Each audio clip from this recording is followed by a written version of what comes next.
Hello दोस्तों, आपका स्वागत है हमारे यूट्यूब चैनल अमनीस क्लासेस में। आज जो क्लास होगी बाल विकास की 60 से 80 क्वेश्चन कराए जाएंगे जो अति लघु उत्तरी प्रश्न होगी। ये क्लास 4 होगी। इसकी प्ले लिस्ट मैंने आई बटन में दे दिया, वहाँ से जाकर पहले की क्लासेस ले सकते हैं। तो आज जो 60 क्वेश्चन पूछ रहा है कि बालकों की वह मानव स्थिति जिसके द्वारा वह विभिन्न परिस्थितियों में व्यक्तिगत तथा सामाजिक समायोजन करने में समर्थ होता कहलाती है। 15 में पूछा गया क्वेश्चन, तो इसका आंसर होगा मानसिक स्वास्थ्य। इसका 61 क्वेश्चन पूछा है सीखने की मात्रा तथा समय के परस्पर संबंध को चित्रांकित करने पर जो वक्र रेखा प्राप्त होती है कहलाती है, तो सीखने का वक्र कहलाती है।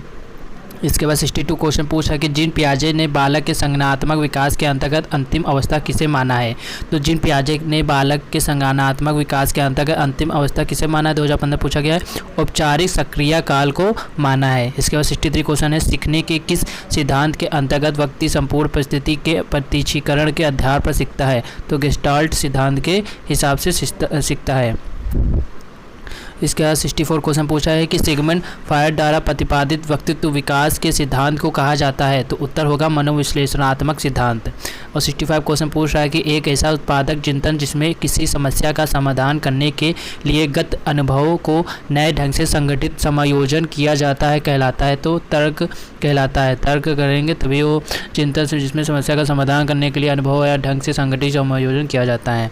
इसका 63 क्वेश्चन पूछ रहा है कि बालक में पाए जाने वाले जन्मजात अभिप्रेरकों के नाम बताइए। तो जन्मजात से जो अभिप्रेरक हैं वो है भूख, प्यास, नींद, होमोस्टिसिम, तापक्रम का नियमन, प्रातांग व्यवहार, काम, पलायन, युत्सा, जिज्ञासा, कीड़ा तथा हास्य विनोद आदि।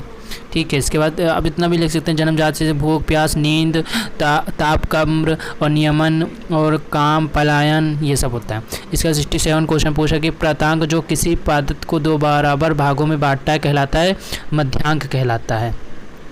इसके बाद 68 क्वेश्चन पूछा कि अधिगम, धारणा, पुनर्स्मरण तथा पहचान आदि प्रक्रियाएं जिसके अंतर्गत आती है स्मृति के अंतर्गत आती हैं। इसके बाद 69 क्वेश्चन है वे प्रेरक जिन्हें व्यक्ति अपने प्रयासों से प्राप्त करता है कहलाता है व्यक्तिगत अभिप्रेरक कहलाता है।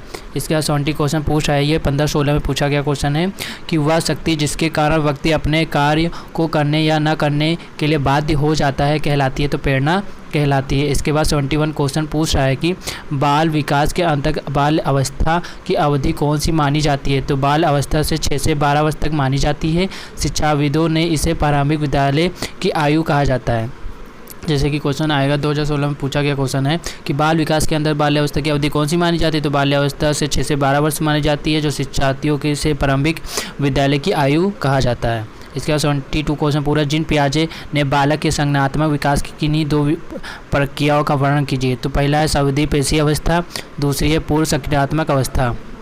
इसके बाद 73 क्वेश्चन है पूर्व ज्ञान, विषय वस्तु, शारीरिक स्वास्थ्य व परिपक्वता, मानसिक स्वास्थ्य व परिपक्वता, अधिगम की इच्छा व प्रेरणा आदि किसे प्रभावित करने वाले कारक माने जाते हैं, तो उत्तर है अधिगम को।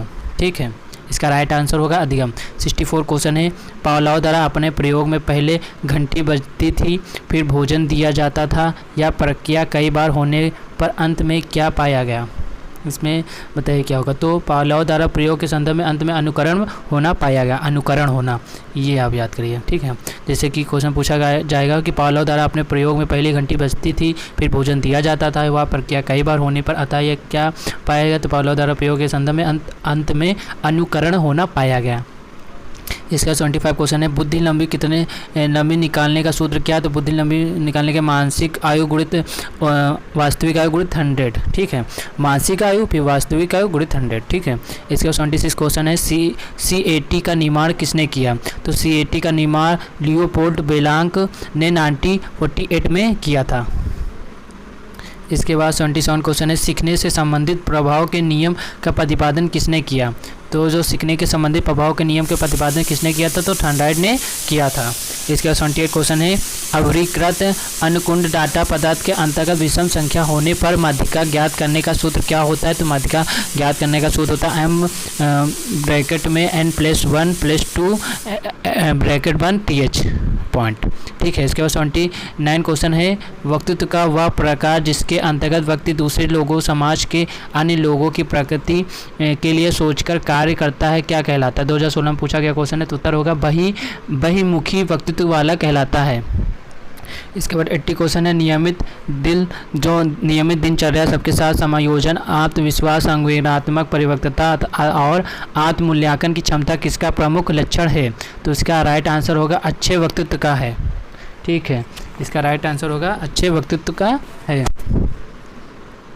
इसी के साथ ये क्लास का समाप्त हुई। अगर आपको क्लास अच्छी लगी तो लाइक और चैनल को सब्सक्राइब जरूर करिएगा। उसके जो पहले की क्लासेस हुए वो आपको आई बटन में भेज दी जाएगी। ये PDF आपको मेरे टेलीग्राम चैनल में मिल जाएगी। इसमें मैंने पासवर्ड लगा रखा था, वो password Avneesh classes small letter में डालेंगे तो ये PDF खुल जाएगी। जो मेरे पहले के स्टूडेंट्स होंगे उनको मैंने बताया था कि जैसे कि आप पासवर्ड डालेंगे आपकी PDF ओपन हो जाएगी। तो आप मेरे टेलीग्राम चैनल में भी जुड़ सकते हैं। वहाँ पर आपको सारे PDF नोट्स जितने भी प्रैक्टिकल्स होंगे, फाइल्स होंगे, वहाँ पर आपको मिल जाएंगी।